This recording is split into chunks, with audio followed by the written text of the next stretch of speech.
Indonesia, Salam Nusantara dari Sabang sampai Merauke, dari Miangas sampai Pulau Rote. Mantala iman kita, mantala kasih kita, mantala pengharapan kita. Tentunya dalam Yesus Kristus menjadi Tuhan dan Juru Selamat kita dan Juru Selamat dunia. Jangan katakan bahwa Yesus bukan Tuhan, jangan katakan pula bahwa Yesus bukan Juru Selamat. Dia adalah Tuhan, Dia adalah Juru Selamat. Kalau engkau percaya, engkau akan diselamatkan. Dan kita tahu bahwa Tuhan itu sangat baik. Kalau engkau percaya, engkau akan diselamatkan sebagaimana Yohanes 3 ayat 36. Dan juga Yesus berkata, karena begitu besar kasih Allah akan dunia ini sehingga Ia mengaruniakan anaknya yang tunggal, supaya setiap orang percaya kepada yang tidak binasa melainkan beroleh hidup yang kekal. Puji nama Tuhan. Dan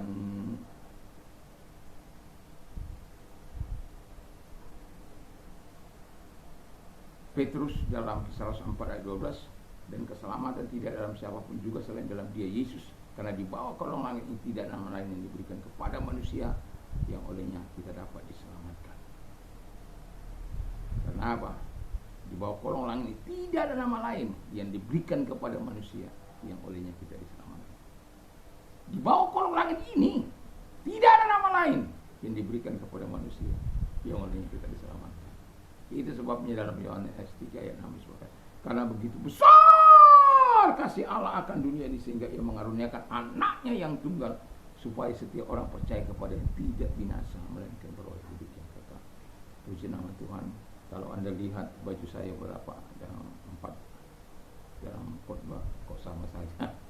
Ini rekaman karena ada rencana hari Jumat kami berdoa puasa ayat berdua malam. Nah, jadi saya mau katakan kepada kita bahwa di dalam Kristus itu ada pertolongan, dalam Kristus itu ada kuasa. Jadi saya baca dulu Efesus 4 ayat yang ke-12. Sebelumnya kita berdoa. Semoga kekuatan Tuhan, kekuatan firman, kekuatan Roh Kudus, kekuatan doa, kekuatan iman menyertai kami. Tuhan tolong kami sehingga kami dapat bertumbuh sesuai dengan kehendak Bapa di dalam nama Yesus. Amin. Saya bacakan ayat 11 sampai 13. Dan ialah yang memberikan baik rasul-rasul maupun nabi-nabi, baik pemberita-pemberita Injil maupun gembala-gembala dan pengajar-pengajar, untuk memperlengkapi orang-orang kudus bagi pekerjaan pelayanan, bagi pembangunan tubuh Kristus, sampai kita semua telah mencapai kesatuan iman dan pengetahuan yang benar tentang anak Allah, kedewasaan penuh tingkat pertumbuhan sesuai dengan kepenuhan Kristus. Tema kita adalah melakukan pelayanan di dalam dunia ini. Melakukan pelayanan di dalam dunia ini. Kita tahu ada bagaimana yang sudah kita baca. Ada penginjil, ada gembala, ada rasul-rasul, ada nabi, ada guru, ada gembala yang Tuhan pakai untuk mendidik anak-anak Tuhan untuk dapat melakukan pelayanan ini. Dan dalam dunia sekarang ini kita ada gembala-gembala, ada guru-guru yang siap mengajar kita, ada orang-orang memiliki jabatan rasul, jabatan nabi, dan juga sebagai penginjil-penginjil. Dalam melakukan pelayanan dalam dunia ini, tujuan melakukan pelayanan di dalam dunia ini, yang pertama melibatkan umat Tuhan dalam pembangunan tubuh Kristus. Jadi kalau kita sudah mendapat pengajaran dari hamba-hamba Tuhan tersebut, orang-orang yang sudah dilatih tadi, dia juga harus melibatkan diri dalam pelayanan ini. Sekecil apapun yang bisa dilakukan, untuk mungkin hanya sekedar mengatakan say hello, menyapa, membantu, menolong, dan lain sebagainya, memberitakan kasih karunia kepada mereka. Tetapi yang tidak boleh adalah memaksa, ya, karena undang-undang menjamin perpindahan agama. Tidak ada boleh orang memaksa, itu bisa dipidana. Tapi kalau engkau menceritakan apa yang Tuhan lakukan kepada dirimu, itu enggak salah. Kalau orang tertarik dan dia menerima Yesus sebagai Tuhan dan Selamat, itu kebaikan Tuhan kepada dia. Nah, yang kedua, tujuannya adalah agar umat Tuhan hidup dalam kesatuan iman. Jadi Tidak bukan karena di sana jemaat A, jemaat B, di sana gereja Pantekosta, di PPS, GMAA, Advent dan Protestan kita menjadi terpencah-pencah. Tidak.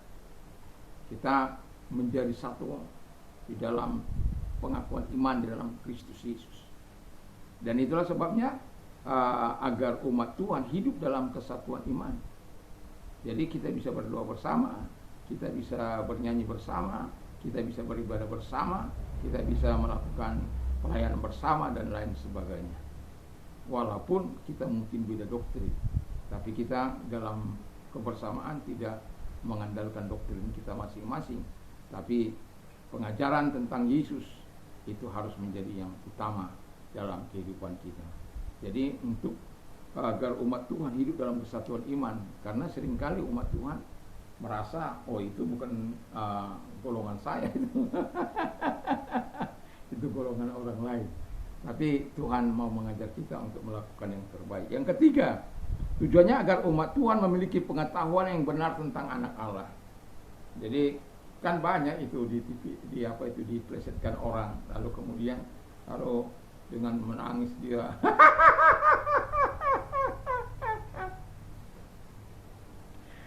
belajar firman Allah kepada orang yang salah, yang belum diselamatkan. Bagaimana orang yang belum diselamatkan, lalu kemudian orang yang katakanlah orang yang percaya Yesus datang kepada orang yang belum diselamatkan.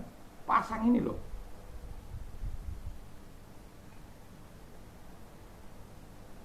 Kalau engkau mempunyai keraguan, engkau punya kebimbangan, engkau punya pertanyaan, tentu datang kepada gembalamu. Bukan kepada orang-orang yang belum diselamatkan. Bagaimana mereka bisa mau mengajak kau selamat? Yang jelas ketika engkau bertanya kepada orang yang tidak selamat, engkau pun menjadi tidak selamat. Itu hukumnya. Tetapi kalau engkau datang kepada orang yang selamat, orang yang betul-betul meyakini bahwa anak Allah itu sang penebus, dia bayangkan dia datang dari surga sana, turun ke dalam dunia ini, mengambil rupa sebagai manusia, taat sampai mati. Untuk apa? Membenarkan engkau, supaya engkau tidak mati di kayu salib itu, menjadi orang terkutuk. Semua diambil oleh Yesus, sampai dikatakan sampai mati, taat sampai mati di kayu salib. Jadi kita harus mengerti tentang Yesus. Apa peran Yesus itu dalam hidup kita? Apa peran Roh Kudus dalam hidup? Apa peran Allah itu dalam hidup kita? Dan kalau kamu bertanya, tanyalah gembalamu, tanyalah orang-orang yang betul-betul tinggal dalam keselamatan. Jangan tanya orang-orang yang tidak terselamatkan itu. Pasti kau disesatkan. Makanya firman Allah katakan terkutuk orang-orang yang menyesatkan itu. Yang menyesatkan sama yang disesatkan sama, mendapat hukuman yang sama, yaitu apa? Neraka. Tapi kalau engkau menyelamatkan orang lain, memberikan pencerahan melalui firman Allah, dan mereka mengerti bahwa keselamatan itu hanya ada pada Yesus, hanya ada pada Yesus, dan itu harganya mutlak. Mau apapun kata orang, ya saya meyakini, saya mempercayai karena itu firman Allah. Itu yang Yesus katakan.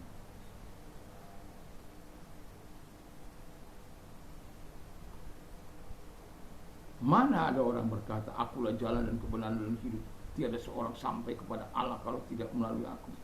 Dan itu didukung oleh Petrus, didukung oleh Paulus, didukung para murid. Perkataan-perkataan yang menyegarkan. Yang terakhir, agar umat Tuhan hidup dalam kedewasaan dan pertumbuhan yang sesuai dengan kepenuhan Kristus. Wah, ini kalau kita penuh dalam Kristus itu, hidup kita akan seperti Dia. Saya sudah pernah bawakan serupa dengan Kristus. apa yang serupa, yang bisa kita serupa. Nggak mungkin kita bisa serupa dengan Yesus dalam satu hal saja. Misalnya, Yesus tidak berdosa. Apakah engkau tidak pernah berdosa? Apakah saya tidak pernah berdosa? Saya orang berdosa. Sementara Yesus tidak berdosa. Itu sebabnya kelebihan Yesus itu kalau menjadi juru selamat, menjadi Tuhan dalam hidup kita, karena dia tidak berdosa. Dia menyelamatkan kita. Dia turun meninggalkan segala kemuliaan surgawi yang tidak diakui oleh banyak orang itu. Tapi lebih banyak orang yang mengakuinya secara seluruh dunia. Dan nggak perlu kecewa, nggak perlu menyumpah-nyumpah orang, nggak perlu. Dan kenapa saya aktif melayani di apa ini? Karena saya tahu ada orang-orang yang mau mendengarkan saya, walaupun mungkin secara diam-diam. Karena ada orang-orang yang menyampaikan isi hatinya kepada kita seperti itu. Ada orang-orang yang menyampaikan kepada orang lain, dan orang lain itu menyampaikan kepada kita. Ya mungkin kalau ditaruh di apa, saya menjadi pendengar setia Bapak, bisa masalah itu.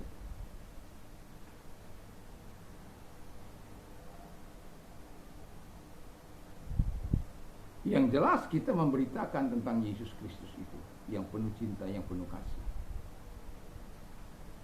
Jadi